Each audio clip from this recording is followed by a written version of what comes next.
إن الحمد لله نحمده ونستعينه ونستغفره ونعوذ بالله من شرور أنفسنا ومن سيئات أعمالنا من يهدِ الله فلا مضل له ومن يضلله فلا هادي له ونشهد أن لا إله إلا الله وحده لا شريك له ونشهد أن محمدًا عبد الله ورسوله عما بعد فأعوذ بالله من الشيطان الرجيم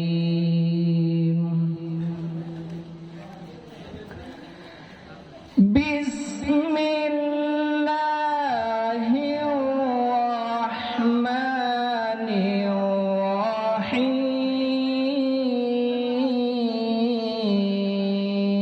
الرحيم قد أفلح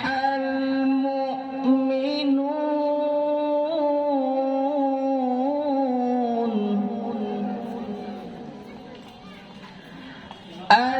الذين هم في صلاتهم خاشعون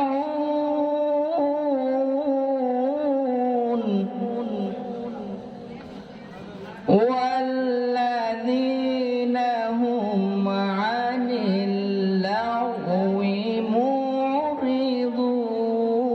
معرضون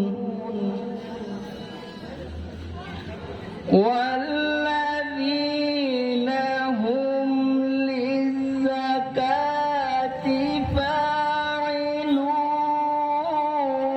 فاعلون والذين هم لفروجهم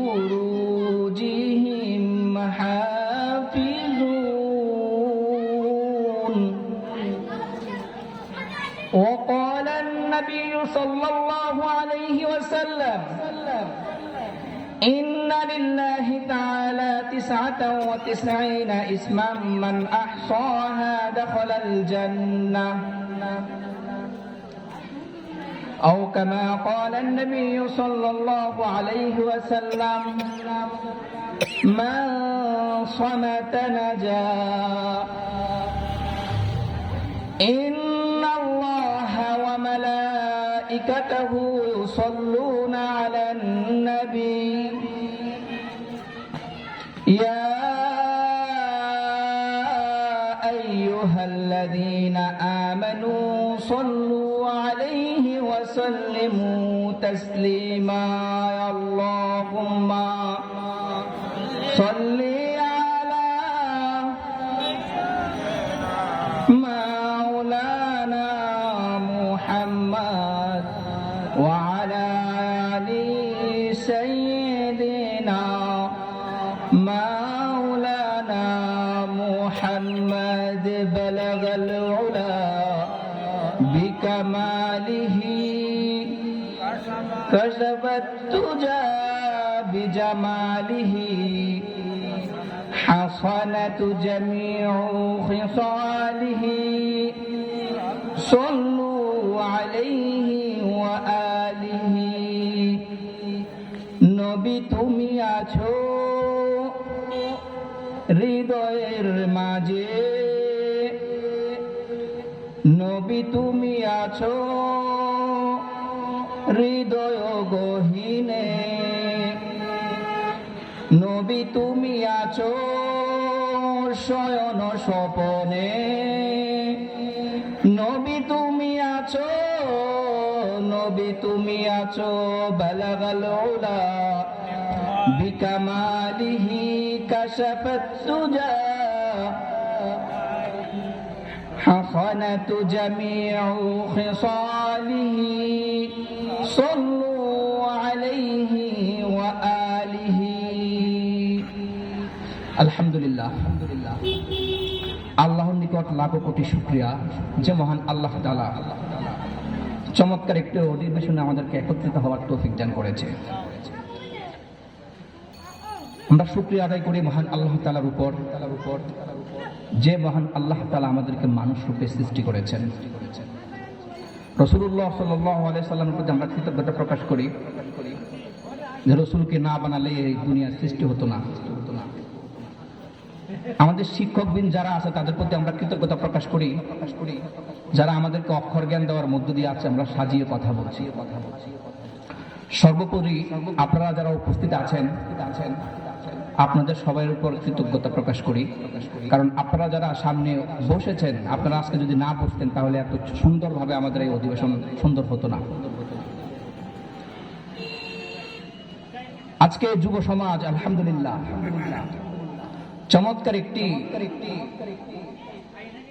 মাহফিলের আয়োজন করেছে, যে মাহফিলের নামকরণ করা হয়েছে তাফসীরুল কোরআন মাহফিল। আমাদের বাংলাদেশ প্রেক্ষাপটে বিভিন্ন ধরনের মাহফিল হয়।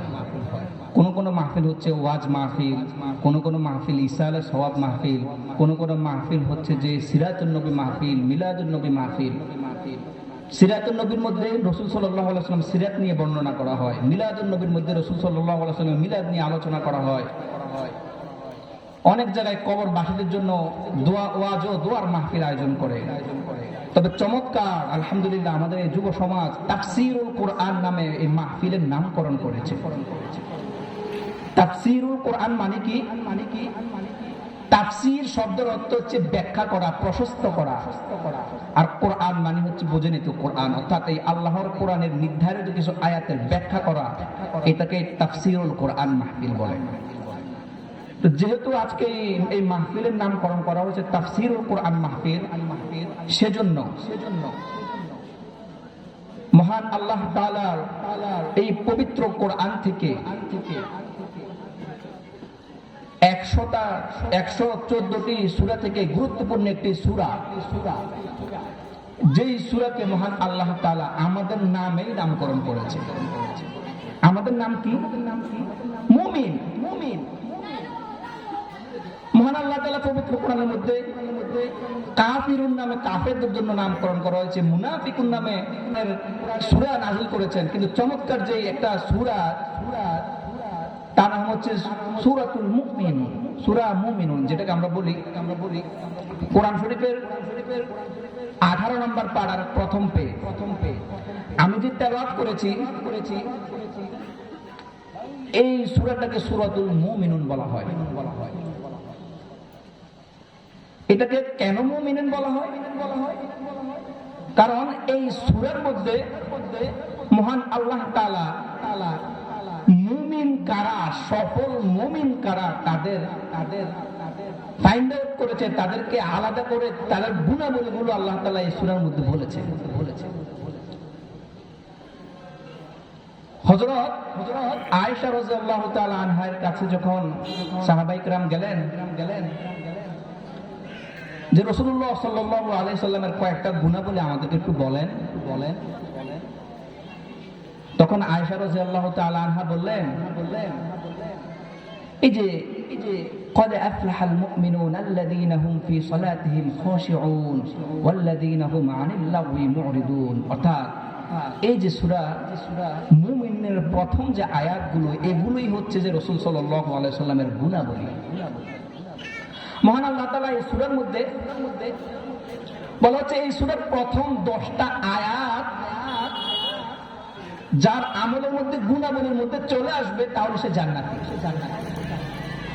বলা হচ্ছে জান্নাতি কারা? বলে সূরা মুমিনুনের প্রথম 10টা আয়াত যার গুণাবলীর মধ্যে আছে তারাই হচ্ছে যে জান্নাতি, তারাই হচ্ছে মুমিন।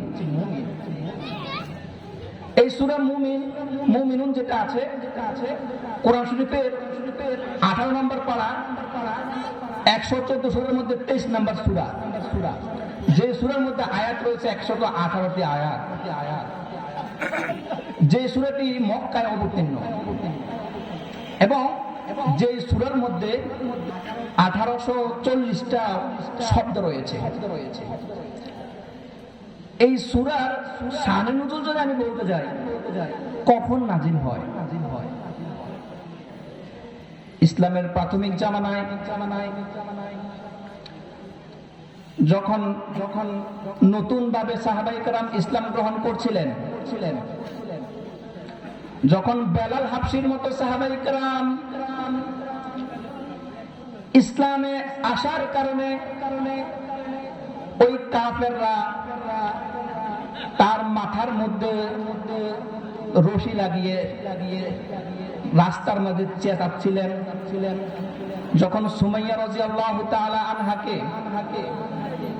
খুব কঠিন ভাবে নির্যাতন করেছেন, ওই সময় সাহাবায়ে কেরাম যখন দেখলেন যে আমরা তো আগে বিধর্মী ছিলাম, এই মুসলমান ধর্মের মধ্যে আসার কারণে আমাদের নির্যাতন শুরু হলো, তৎক্ষণাৎ মহান আল্লাহ তাআলা রাসূলুল্লাহ সাল্লাল্লাহু আলাইহি ওয়াসাল্লামের কাছে এই সূরাতুল মুমিনিন নাযিল করে দিলেন।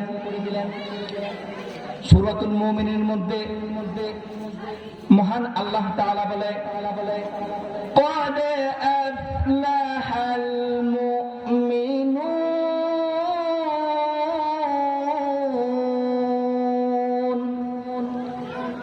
মহান আল্লাহ তাআলা বলেন, قد أفلح المؤمنون, মুমিনরা সফল হয়ে গেছে। অর্থাৎ এই আয়াতটা নাযিল করে যে সাহাবায়ে কেরাম তারা মনে মনে দুঃখ প্রকাশ করছিলেন, ইসলামের মধ্যে এসে মনে হয় আমরা কষ্টই পাচ্ছি, তখন আল্লাহ তাআলা এই আয়াত নাযিল করে বলছিলেন মুমিনরা সফল হয়ে গেছে। আমরা যারা মাদ্রাসায় লেখাপড়া করেছি আমরা জানি মাঝির শিকার আগে যদি কদ আসে তাহলে এটাকে নিশ্চয় বোঝায়। আল্লাহ তাআলা বলছেন নিশ্চয় মুমিনরা সফল হয়ে গেছে। মানে মুমিনরা কিভাবে সফল হলো? পরবর্তী আয়াতের মধ্যে বলে, আল্লাযীনা হুম ফি সালাতিহিম খাশিউন ওয়াল্লাযীনা হুম আনিল লাগwi মুরিদুন। বলে মুমিনরা কিভাবে সফল হয়েছে? মুমিনরা সফল হয়েছে ওইভাবে কারণ মুমিনরা খুশু এবং খুজুর সাথে নামাজ পড়ে। আপনারা মনে রাখবেন পৃথিবীতে বর্তমানে প্রায় 800 কোটি মানুষ রয়েছে। কয়শো কোটি বলেন তো? 800 কোটি। ওই 800 কোটি মানুষের মধ্যে মুসলমানের সংখ্যা হচ্ছে প্রায় 180 থেকে 200 কোটি। এই 800 কোটি মানুষের মধ্যে 4 প্রকারের মানুষ রয়েছে। কয় প্রকার? 4 প্রকার। ওই প্রথম প্রকারের মানুষের তারা কারা? বলে মুমিন, যারা মহান আল্লাহ তাআলার উপর ঈমান এনেছে, লা ইলাহা ইল্লাল্লাহু মুহাম্মাদুর রাসূলুল্লাহ, অর্থাৎ আল্লাহ তাআলার উপর যারা ঈমান এনেছে তাদেরকে মুমিন বলা হয়। অর্থাৎ প্রথম প্রকারের মানুষ কারা বলেন তো? মুমিনরা। দ্বিতীয় আরেক প্রকারের মানুষ রয়েছে, তারা কারা? বলে মুশরিক কারা? যারা মূর্তি পূজা করে, যারা খ্রিস্টান, যারা বৌদ্ধ, অর্থাৎ যারা আল্লাহর শিরিক করে, আল্লাহর সাথে শিরিক করে একাধিক, তাদেরকে মুশরিক বলা হয়। তাহলে মানুষের মধ্যে প্রথম হচ্ছে মুমিন, দ্বিতীয় হচ্ছে মুশরিক, তৃতীয় কারা? বলে মুলহিদ। মুলহিদ হচ্ছে যারা নাস্তিক, অর্থাৎ কোন ধর্মই মানে না, তাদেরকে মুলহিদ বলা হয়। 4 নম্বর কারা? বলে মুনাফিক কারা? যারা ওয়াদা ভঙ্গ করে, তাদের মুনাফিকের আলামত আপনারা জানেন। এই 4 প্রকারের মানুষের মধ্যে আল্লাহর কাছে সবচেয়ে পছন্দনীয় মানুষ হচ্ছে কে বলেন তো? মুমিন। সেজন্য আল্লাহ বলছে মুমিনরা সফল হয়ে গেছে। আপনি চিন্তা করেন সফল মানে কি জানেন? বর্তমান প্রেক্ষাপটে আমি যদি বলি একেবারে ক্ষমতার সর্বোচ্চ শিখরে বসে যদি আমি বলি আমি সফল, যে সর্বোচ্চ শিখরে আছে সে চায় আরো সফল হতে। সে 5 বছর রাজত্বের মধ্যে আছে, সে চায় আরো 5 বছর থাকতে। যে রাজত্বের মধ্যে নাই সে চায় রাজত্বের মধ্যে আসতে। যার অনেক টাকা আছে সে চায় আরো টাকা। যার অনেক সম্পদ আছে সে চায় আরো সম্পদ। অর্থাৎ সে নিজ অবস্থায় সফল, আরো সফলতা চায়। তো মহান আল্লাহ তাআলা কাদেরকে সফল বলছে? বলছে মুমিনরা সফল। যে ক্ষমতার মধ্যে সফলতা অর্জন করেছে সে মূলত সফল নয়। কারণ কি? কারণ 3 দিন পরে তার সফলতা চলে যেতে পারে। যে সম্পদ অর্জন করেছে তার এই সফলতা বেশিক্ষণ নয়, কয়দিন পরে তার সফলতা চলে যেতে পারে। তবে যারা মুমিন তারা প্রকৃতপক্ষে সফল। এই যে সফল, মহান আল্লাহ তাআলা বলেন মুমিনরা যে সফল, তার অনেকগুলো মুমিনের আলামত এই আমি যে আয়াত তেলাওয়াত করেছি তার মধ্যে মহান আল্লাহ তাআলা বলেছেন। আপনি যদি দেখেন মানুষ সফল হয় ব্যর্থ হয়, সফল হয় ব্যর্থ হয়। আমি যদি একটা এক্সাম্পল দেই, ধরেন আগামীকাল সকাল 10টায় ঢাকাতে আপনার একটা মিটিং আছে। আপনি সৈয়দপুর রাস্তার মাথায় দাঁড়ায়া গাড়ির জন্য ওয়েট করছিলেন। আপনি গিয়ে দাঁড়াতে গাড়িতে ওঠার আগেই গাড়ি ছাইড়া দিছে, আপনি গাড়িতে উঠতে পারলেন না। আপনি চিন্তা করলেন মিটিংয়ে তো আমার দেরি হয়ে যাচ্ছে। আপনি ওই কিছুক্ষণ সময়ের জন্য খুব কষ্ট পেলেন। আপনি চিন্তা করতেছেন আমি যদি আর 5টা মিনিট আগে যাইতাম তাহলে তো আমি এই গাড়িটা মিস করতাম না। আপনি নিজেকে ব্যর্থ মনে করতেছেন, আমি আমার মতো ব্যর্থ আর কেউ হতে পারে যে আমি আজকে মিটিংটাই মিস করছি। কিন্তু আপনি দেখেন আপনি দাঁড়িয়ে আছেন পরবর্তী গাড়ির জন্য।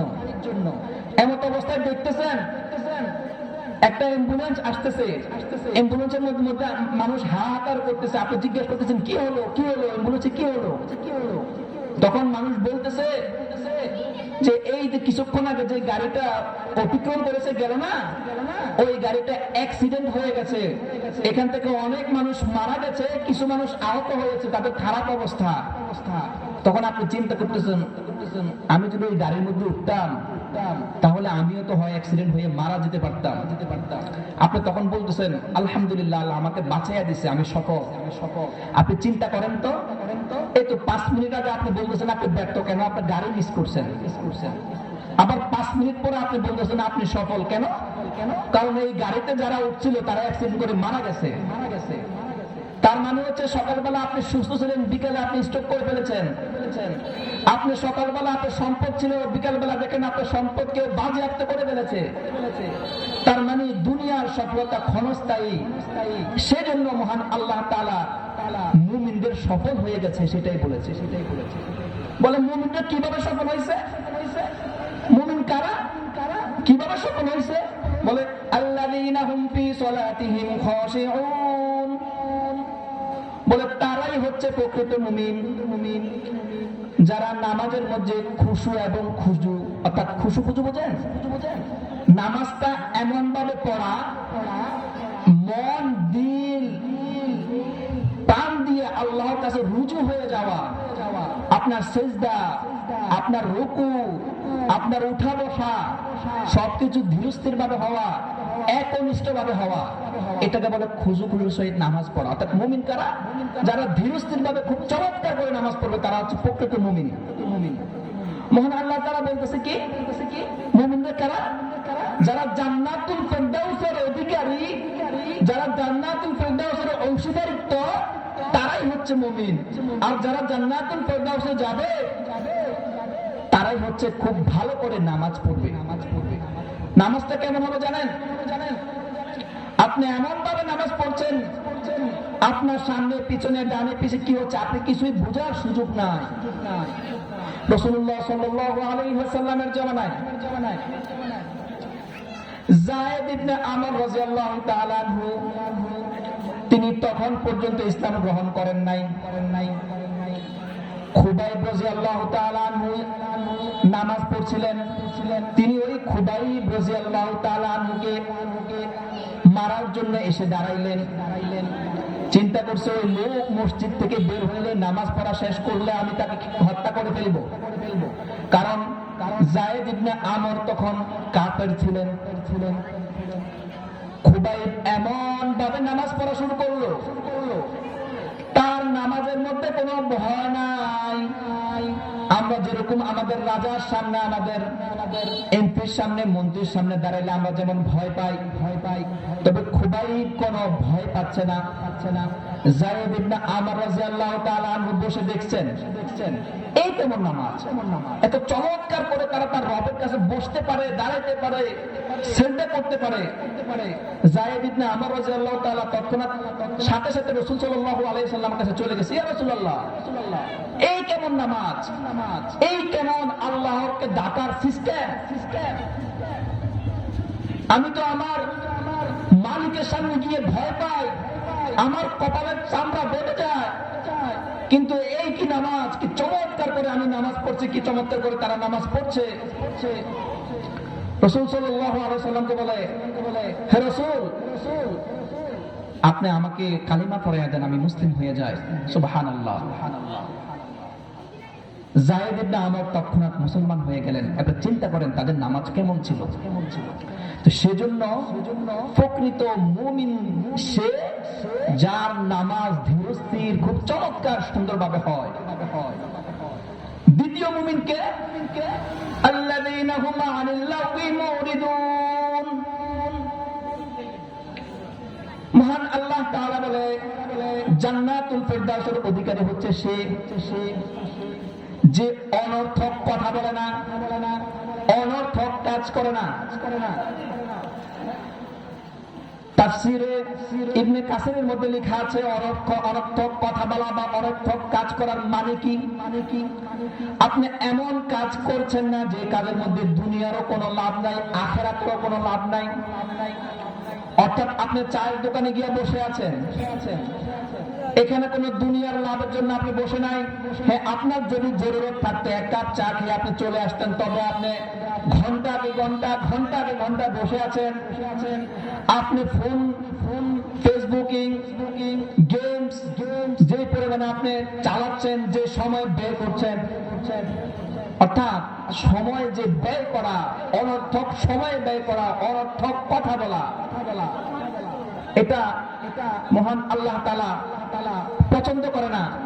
এবং মুমিনদের বলছে, মুমিনরা কখনো অনর্থক কথা বলে না, মুমিনরা কখনো অনর্থক কোনো কাজই করে না। আপনি চিন্তা করেন তো, আমি আপনাকে একটা সূত্র দেই। আমাদের বাংলাদেশ প্রেক্ষাপটে মানুষের গড় আয়ু হচ্ছে 68 বা 70 বা 60, আমি 60 বললাম। আপনার যদি বয়স 60 হয়, বুঝবেন 60 বছরের মধ্যে ছোটবেলা থেকে নিয়ে বড় হওয়া পর্যন্ত, ছোটবেলা মানুষ একটু বেশি ঘুমায়, যারা বাচ্চা, বড় হলে মানুষ একটু কম ঘুমায়। আমি যদি ঘুমের লিমিট করি, ধরেন আপনি রেগুলার 8 ঘন্টা ঘুমাচ্ছেন। কয় ঘন্টা? 8 ঘন্টা।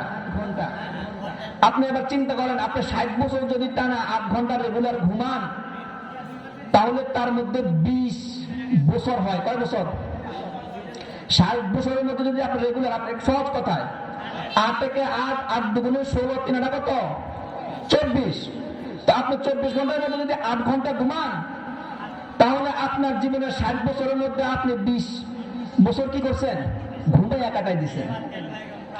এরপর আমি বলি, আপনি যে কাজ করতেছেন, আপনি যে জায়গায় আছেন, আপনি যে ব্যবসা করতেছেন, আপনি যে দোকান চালাচ্ছেন, আপনি যে জব করতেছেন, যাই বলেন, এই ক্ষেত খামারের কাজ বলেন, সবগুলো মিলে আপনি আরো 8 ঘন্টা কাজ করলেন।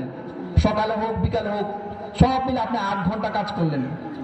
তার মানে হচ্ছে যে আপনি কাজে কাটাইছেন আপনার জীবনের 60 বছরের কয় বছর? 20 বছর। তাহলে আপনি ঘুমাইয়া কাটাইছেন 20 বছর, কাজ করে কাটাইছেন 20 বছর, আর বাকি আছে কয় বছর বলেন তো? 20 বছর। এই 20 বছরের মধ্যে আমি যদি বলি, এটা আপনার খাবার, 3 বেলা খাবার, গোসল, জরুরত, বাথরুমে যাওয়া, এগুলো মিলে যদি ধরি রেগুলারলি 2 ঘন্টা, তাহলে আমি 60 বছরের কথা যদি বলি, তাহলে এখানে আছে 5 বছর। কয় বছর? 5 বছর। আগে ছিল 40, এখন 5, মোট কত হয়েছে? 45। এর পরবর্তী আমি যদি আপনাকে বলি, আপনি আড্ডা, চা দোকানে বসে এইভাবে সেদিকে আড্ডা দিয়ে আরো ডেলি 2 ঘন্টা কাটান, তাহলে আরো 5 বছর, মোট কয় বছর হলো? 50 বছর। আপনি চিন্তা করেন, আপনার জীবনের 50টা বছর ঘুমাইয়া খাওয়া দাওয়া কইরা ব্যবসার কাজ কইরা আড্ডা দিয়া কাটাইয়া দিলেন, আপনি আল্লাহর জন্য ইসলামের জন্য নামাজ পড়ে দিনের কাজ করে কত মিনিট কাটাইলেন বলেন তো?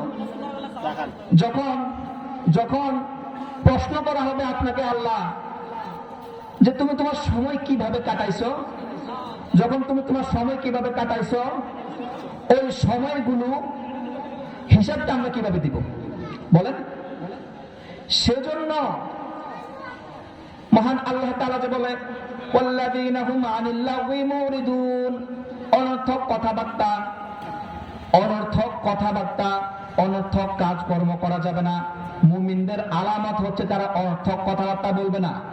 পরবর্তী আয়াতে আল্লাহ তাআলা 3 নম্বর মুমিনের গুণাবলী বলে ওয়াল্লাযীনা হুম লিয-যাকাতি ফাইলুন, ওয়াল্লাযীনা হুম লিয-যাকাতি ফাইলুন, যে মুমিনরা হচ্ছে যাকাত দিবে।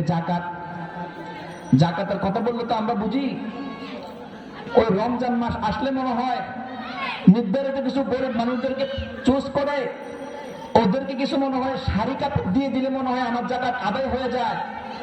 আমি মনে করি যে আমি যে টাকা পয়সা ইনকাম করলাম, ওই আমার টাকা পয়সাগুলো ওই রমজান মাসে একদিন যদি আমি কিছু শাড়ি কাপড় দিয়ে দিলে মনে হয় আমার যাকাত আদায় হয়ে যাবে। আরে না, আপনার যাকাত আদায় করতে হবে প্রকাশ্যে এবং গোপনে। আপনার যাকাত যদি 1 লাখ টাকা হয়, আপনি 10,000 টাকা যাকাত মানুষকে দেখাই দিলে সেটা হবে না। যাকাত করতে হবে, দিতে হবে পরিপূর্ণভাবে। আমরা তো মনে করি আমি মনে হয় গরিব একজনের যাকাত দিয়ে মনে হয় আমি অনেক কিছু উদ্ধার করে দিচ্ছি। আরে না, যাকাত এটা দেওয়া আপনার জন্য ফরজ, আর যাকে আপনি যাকাত দিচ্ছেন, যাকাত খাওয়া তার জন্য ফরজ নয়। সে আপনার থেকে যাকাত নিয়ে আপনাকে উদ্ধার করতেছে, আপনার সম্পদ সে পরিশুদ্ধ করছে। সেজন্য বলছে ওয়াল্লাযীনা হুম লিয-যাকাতি ফাইলুন। মুমিনরা কারা? মুমিনরা হচ্ছে যাকাত দিবে। যাকাত হচ্ছে 2 প্রকার, এক হচ্ছে সম্পদের যাকাত, আর এক হচ্ছে অন্তরের যাকাত। অন্তরের যাকাত বুঝেন, দিলের যাকাত। সম্পদের যাকাত তো আপনি টাকা পয়সা দিয়ে দিচ্ছেন। অন্তরের যাকাত কিভাবে দিবেন? মহান আল্লাহ তাআলা পবিত্র কোরআনে সূরা আলা এবং সূরা শামসের মধ্যে বলেন কদ আফলাহা মান যাক্কাহা কদ আফলাহা মান তাযাক্কা,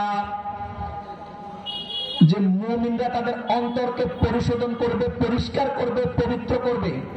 তাহলে যাকাতের অর্থ হচ্ছে 2টা, একটা সম্পদের যাকাত দেওয়া, একটা অন্তর পরিষ্কার করা। এই হচ্ছে যাকাত। আপনি যাকাত এমন মানুষকে দিবেন যে মানুষকে যাকাত দেওয়ার ফলে সে অনেক উপকৃত হবে। আমি যদি 4 নম্বর মুমিনের কথা বলি, মহান আল্লাহ তাআলা পবিত্র কোরআনের মধ্যে বলে, সময় যেহেতু কম আমি একটু টেনে যাচ্ছি, পবিত্র কোরআনের মধ্যে বলে ওয়াল্লাযীনা হুম লিফুরুজিহিম হাফিজুন। খুব গুরুত্বপূর্ণ কথা। এই একটা আয়াত নিয়ে কথা বললে অনেকক্ষণ সময় আছে, আর মাত্র 10 মিনিট। খুব গুরুত্বপূর্ণ। ওয়াল্লাযীনা হুম লিফুরুজিহিম হাফিজুন, লজ্জাস্থানের হেফাজত করা। আল্লাহু আকবার। রাসূলুল্লাহ সাল্লাল্লাহু আলাইহি সাল্লাম বলেন, কোন মুমিন তার মুখ এবং লজ্জাস্থানের হেফাজত করেছে এমন অবস্থা যদি আমাকে বুঝাতে পারে, অথবা সে যদি হেফাজত করে, তাকে জান্নাতে নেওয়ার দায়িত্ব আমার।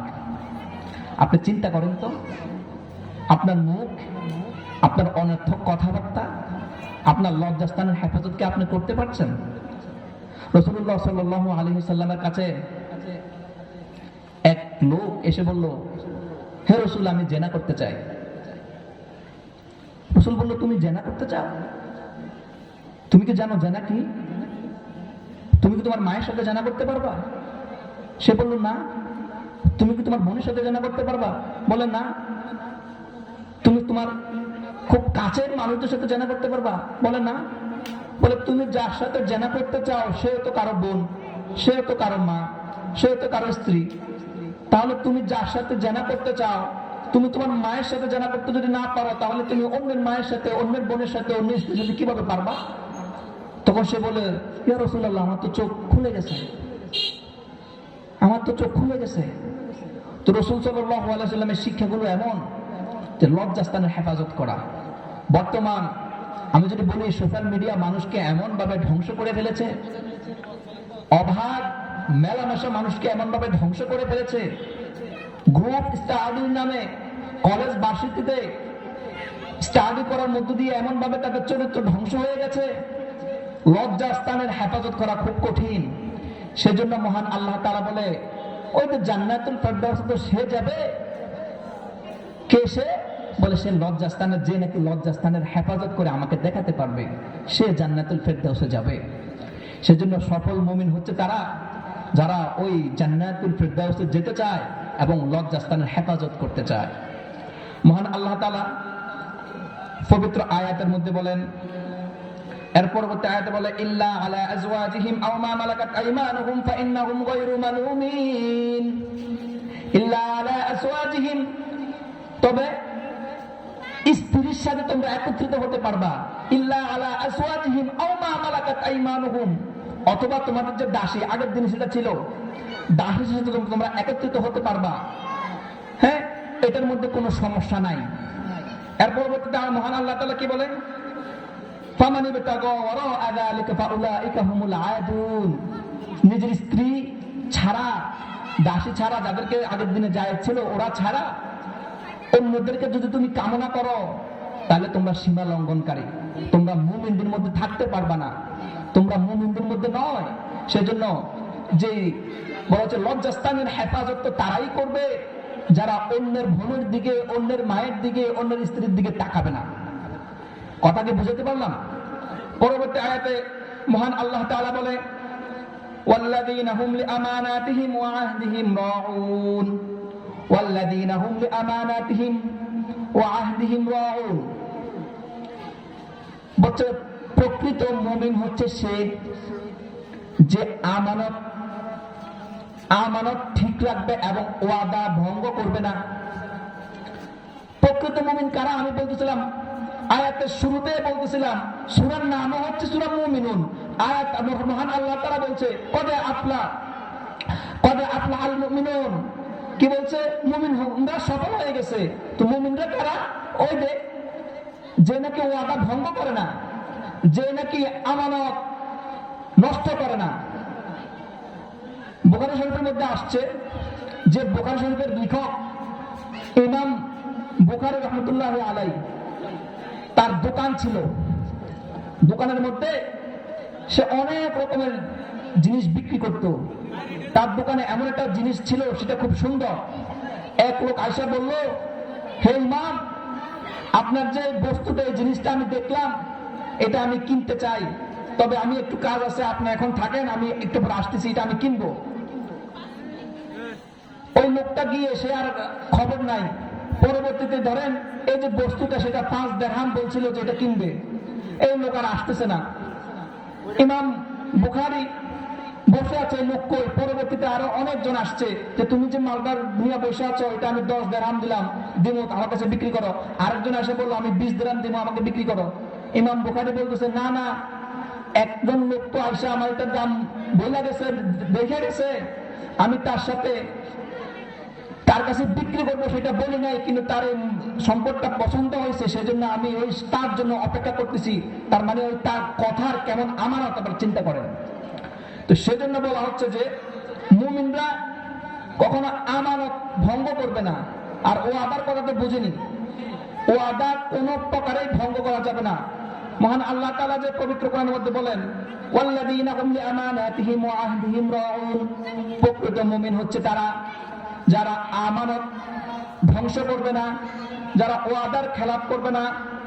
এর পরবর্তী সর্বশেষ 7 নাম্বার মুমিনের গুণাবলী মহান আল্লাহ তাআলা বলে, ওয়াল্লাযীনা হুম আলা সালাওয়াতিহিম ইউহাফিজুন। বলে প্রকৃত মুমিন কারা? প্রকৃত মুমিন হচ্ছে তারা যারা নামাজকে রক্ষণাবেক্ষণ করে।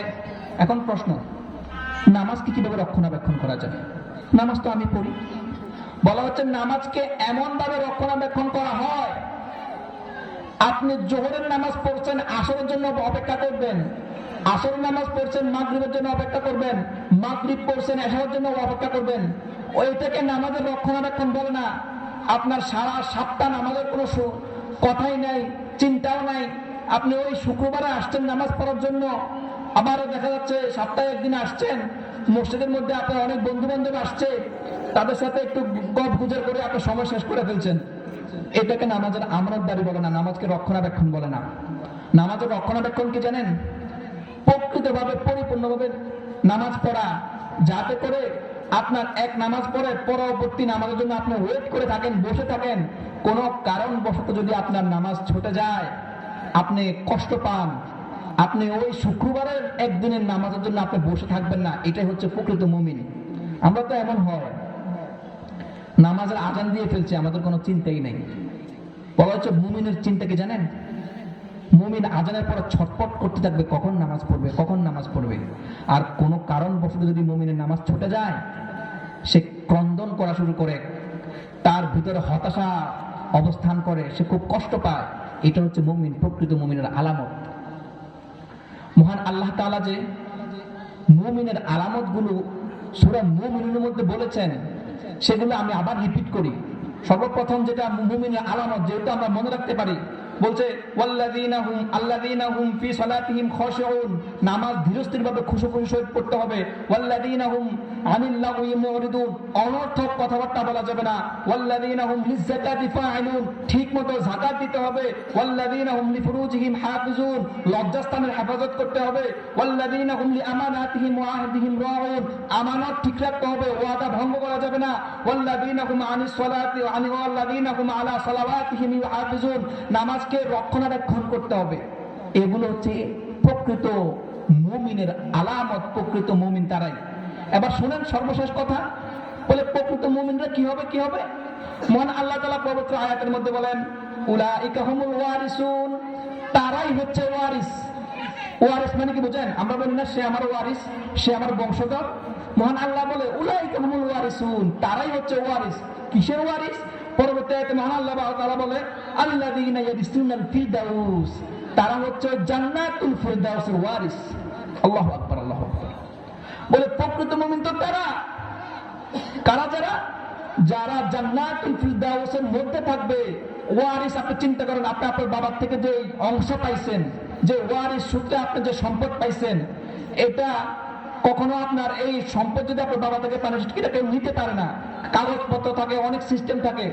সেজন্য আল্লাহ তাআলা বলছে, যারা এই মুমিন, যারা এই 7টা সিস্টেম মেনটেন করতে পারবে, তারাই জান্নাতের ওয়ারিস। কেমন জান্নাত? বলে আল্লাযীনা ইয়ারিসুনাল ফিরদাউস, ফিরদাউস হচ্ছে জান্নাতের সর্বোচ্চ শিখর। ওই তারাই হচ্ছে আল্লাযীনা ইয়ারিসুনাল ফিরদাউস, তারা জান্নাতুল ফিরদাউসে থাকবে। তারা কতদিন জান্নাতের মধ্যে থাকবে? আল্লাহ তাআলা পরবর্তী আয়াতের মধ্যে বলেন, এই আয়াতের পরবর্তী অংশে, হুম ফিহা খালিদুন, তারা এই জান্নাতের মধ্যে চিরকাল থাকবে। ওই জান্নাত কোনো শেষ হবে না। আরেকটা আয়াতে বলে জান্নাতের তলদেশ দিয়ে নহর প্রবাহিত হবে। এই যে জান্নাতের অবস্থানগুলো মহান আল্লাহ তাআলা এই সূরা যখন নাজিল করে, মুমিনরা কষ্ট পাইছিল যে আমরা তো ঈমান আইনা মনে হয় ধ্বংস হয়ে গেছি, ঈমান আইনা মনে হয় মাইর খাবো, ঈমান আইনা মনে হয় মানুষ আমাদেরকে ধিক্কার দিবে, এইটাই মনে হয় আমাদের অবস্থান। তবে আল্লাহ বলেন না, মুমিনরা সফল হয়ে গেছে। কদ আফলাহাল মুমিনুন, মুমিনরা সফল হয়ে গেছে। যে নামাজ পড়বে, যে রোজা রাখবে, যে হজ করবে, যে যাকাত দিবে, যে লজ্জাস্থানের হেফাজত করবে, যে আল্লাহকে মানবে, যে আমানত ঠিক রাখবে, যে ওয়াদা ভঙ্গ করবে না, এটা হচ্ছে প্রকৃত মুমিনের আলামত। কোন মানুষ যদি এই নিয়মগুলো মানতে পারে, তাহলে সে সফল।